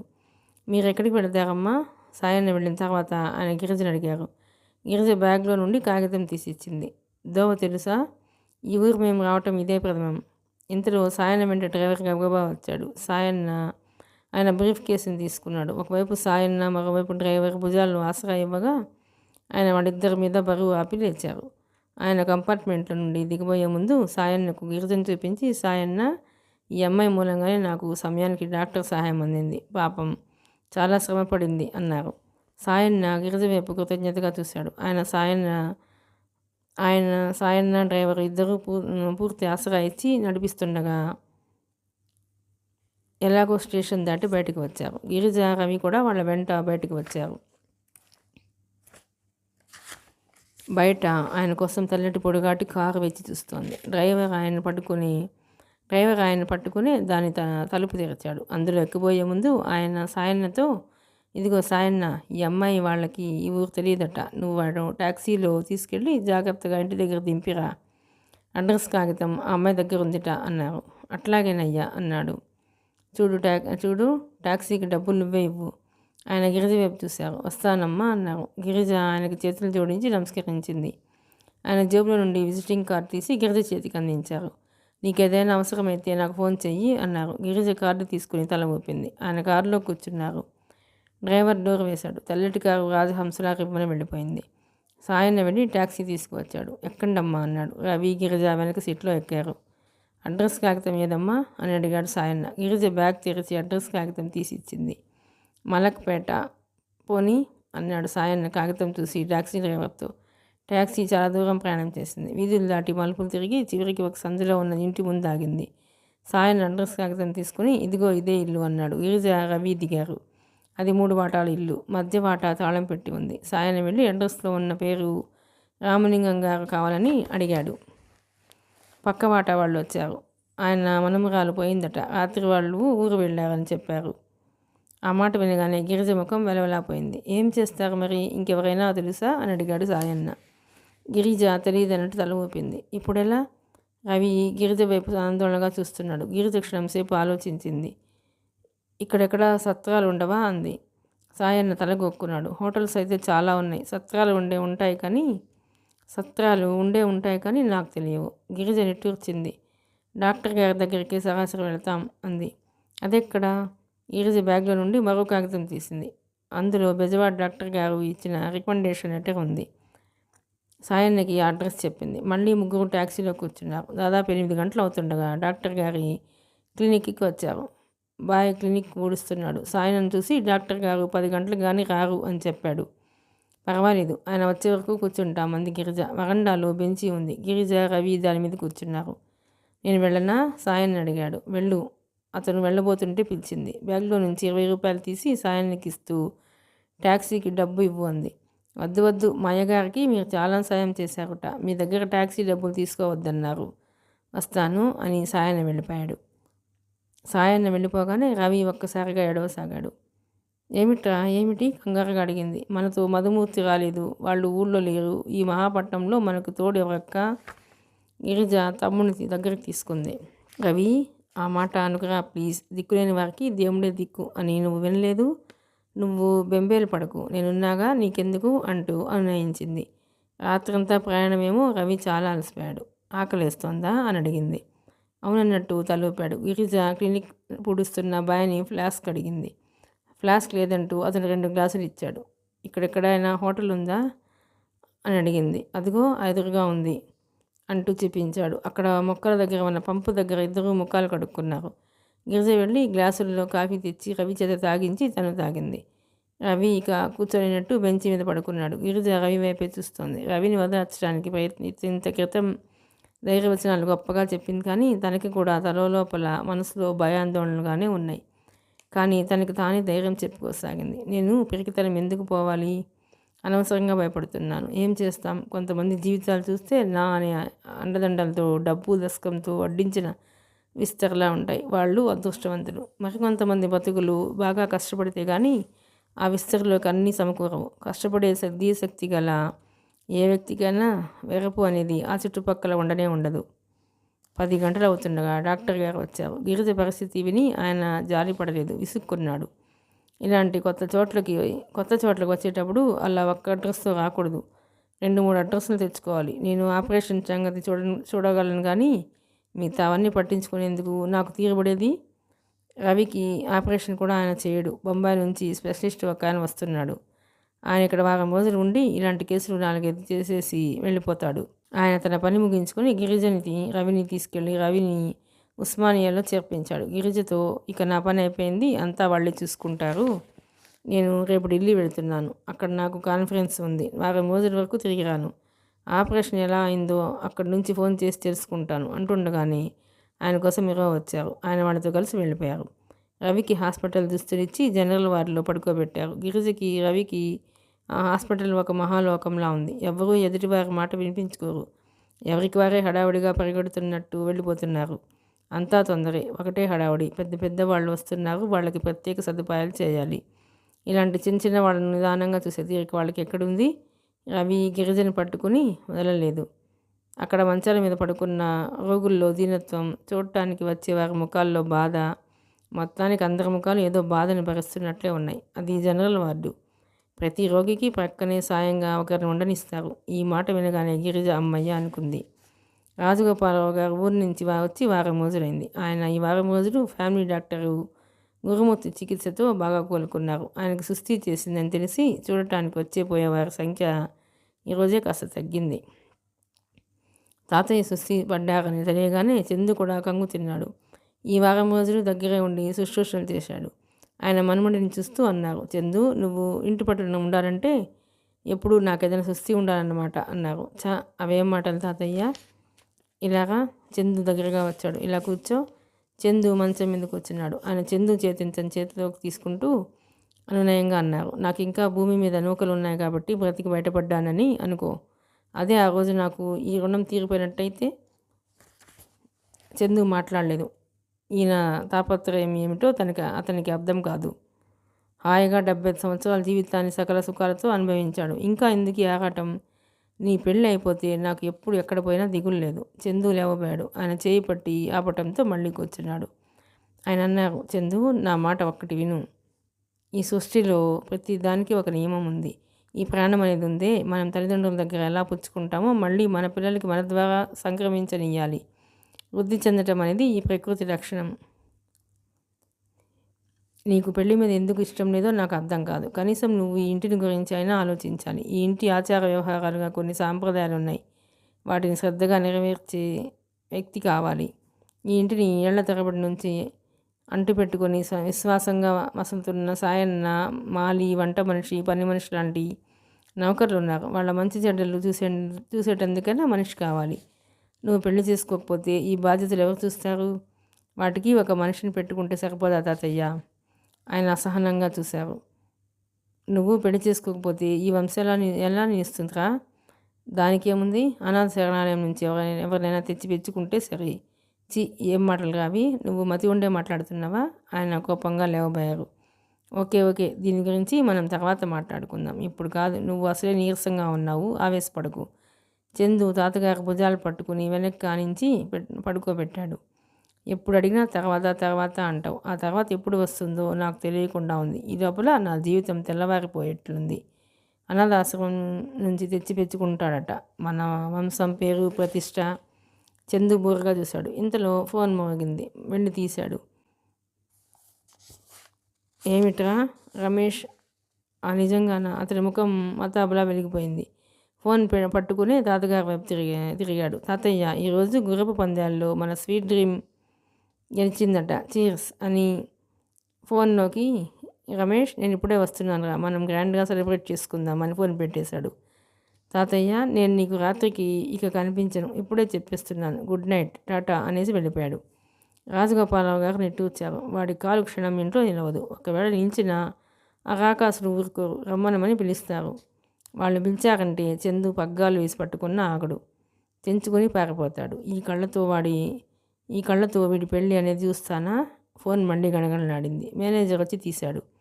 డాక్టర్ గారు చేశారండి, మీకే అంటూ ఫోన్ తెచ్చి అందించాడు. హలో అన్నారు ఆయన. అవతల నుంచి వినిపించింది. మీరు చెప్పిన పిల్లాడిని గురించి ఎంక్వైరీ చేశానండి. ఈ రోజుకి తెలుసుకోగలిగాను. ఈరోజు ఉస్మానియాలో 2 హార్ట్ ఆపరేషన్స్ జరుగుతున్నాయి. ఒకటి 40 సంవత్సరాల స్త్రీ, ఈ ఊరే. రెండోది 14 సంవత్సరాల కుర్రాడు, పేరు రవిట, ఊరు విజయవాడ. ఈ వివరాలు వినగానే ఆయన ముఖం వికసించింది. వాళ్లే అన్నారు ఆయన. డాక్టర్ గారు ఫోన్ పెట్టేశారు. సాయన్న, నా ఉత్తరం ఏది? నా చెప్పులు ఎక్కడా అని కేకలు పెట్టారు. ఆ రోజు స్టేషన్లో తను చాలా నిస్సత్తువులో ఉండి ఆ అమ్మాయిని దించి రమ్మని సాయన్నకి అప్పచెప్పారు. ఇంటికి వచ్చిన తర్వాత తను మంచం మీద నుంచి లేవలేదు. డాక్టర్ రావటం, తన సుస్థి గురించి అడగటం, ఎక్స్రేలు, రక్తపు పరీక్షలు చూడటానికి వచ్చేపోయి పరామర్శకులు, వీటితోనే 2-3 రోజులు ఊపిరాడలేదు. 4వ రోజున ఆయనకి కాస్త ఒంటరితనం చిక్కినప్పుడు సాయన్నని గిరిజ గురించి అడిగారు. అడ్రస్ తేలిగ్గా దొరికిందా? ఆ అమ్మాయిని ఇంటి దగ్గర దింపావా? ఏమని చెప్పింది? బత్తాయి రసం తీస్తున్న సాయన్న జరిగిందంతా చెప్పాడు. అది విని రాజగోపాలరావు గారు విస్తుపోయారు. అరే, ఎంత పని జరిగింది? వాళ్ళు లేకపోతే సరాసరి మన ఇంటికి తీసుకురాకపోయావా అన్నారు. సాయన్న తలగొక్కున్నాడు. నాకు తోచలేదండి. ఆ అమ్మాయి గారు కూడా అదేమీ అనలేదు. రాజగోపాలరావు గారు అప్పటికప్పుడు సాయన్నకి కారు ఇచ్చి ఆ డాక్టర్ గారి క్లినిక్కి గిరిజ వివరాలు తెలుసుకోవడానికి పంపారు. అరగంటలో సాయన్న తిరిగి వచ్చాడు. డాక్టర్ గారు ఊళ్ళో లేరండి, ఢిల్లీ కాన్ఫరెన్స్కి వెళ్ళారట. వారం రోజుల వరకు తిరిగి రారట. ఆ అమ్మాయి గురించి ఆ కుర్రాడికి తెలియదట. నర్సు లీవ్లో ఉండి వచ్చిందట, ఆమెకి తెలియదట. ఇది వినగానే ఆయన మరీ కుంగిపోయారు. ఆయనకి మాటికి గిరిజ ముఖ్యమే కళ్ళ ముందు కనిపిస్తోంది. గిరిజ గుర్తుకు వస్తే తనని తానే క్షమించలేనంత సిగ్గుగా ఉంది. పాపం, తనకి సుస్థి చేసినప్పుడు ఆడపిల్లనని వెరపు లేకుండా రైలు వెళ్ళిపోతుందనే విషయం కూడా లెక్క చేయకుండా ఎంత అందుకుంది. తన మూలంగా వాళ్ళ పెట్టి కూడా పోయింది. ఇంత ఉపకారం చేసిన అమ్మాయిని ఈ ఊరు రాగానే తన సంబంధం లేనట్లుగా వదిలేసినట్లయింది. చిచి, ఎంత పొరపాటు జరిగిపోయింది. ఆయన తనకి తానే సిగ్గుపడసాగారు. చివరకు ఆ అమ్మాయి మీద కోపం వచ్చింది. తన విజిటింగ్ కార్డు కూడా ఇచ్చాడు. ఒక్కసారి ఫోన్ చేయకూడదు. ఆయన ఎందుకో కానీ ఆ విషయం అంతటితో వదిలేయలేకపోయారు. ఆ కుర్రవాడికి పెద్ద ఆపరేషన్ జరుగుతోంది. ఆ అమ్మాయికి తోడు ఎవ్వరూ లేరు. ఈ ఊరు కొత్త అని చెప్పింది. ఒక్కసారి చూసి ధైర్యం చెప్పి రావాలని ఆయనకి మహా తపనగా ఉంది. చివరికి మర్నాడు తనని పరీక్ష చేస్తున్న డాక్టర్తో గిరిజి గురించి, రవి గురించి చెప్పేశారు. డాక్టర్, మీరు పెద్ద డాక్టర్లు, పలుకుబడి కలవారు, కాస్త ఎంక్వైరీ చేస్తే తెలుసుకోలేకపోరు. ఆయన రవి పేరు, ఊరు, వ్యాధి వివరాలు నోట్ చేసుకున్నారు. 2 రోజుల అనంతరం ఆయన ఈరోజు ఫోన్ చేసి ఆ వివరాలు చెప్పారు. రవికి ఈరోజే ఆపరేషన్ అయిందట. బొంబాయి నుంచి వచ్చిన స్పెషలిస్ట్ చేశాడు. ఆ మాట వినగానే రాజగోపాలరావు గారు వెంటనే సాయిని తోడు తీసుకుని బయలుదేరారు. మిగతా కథ 3వ భాగంలోనండి. ప్లీజ్ అండి, ఈ నవల మీకు తప్పకుండా నచ్చుతుంది అని అనుకుంటున్నాను. నచ్చితే కనుక లైక్ చేయండి, షేర్ చేయండి, సబ్స్క్రైబ్ చేయండి.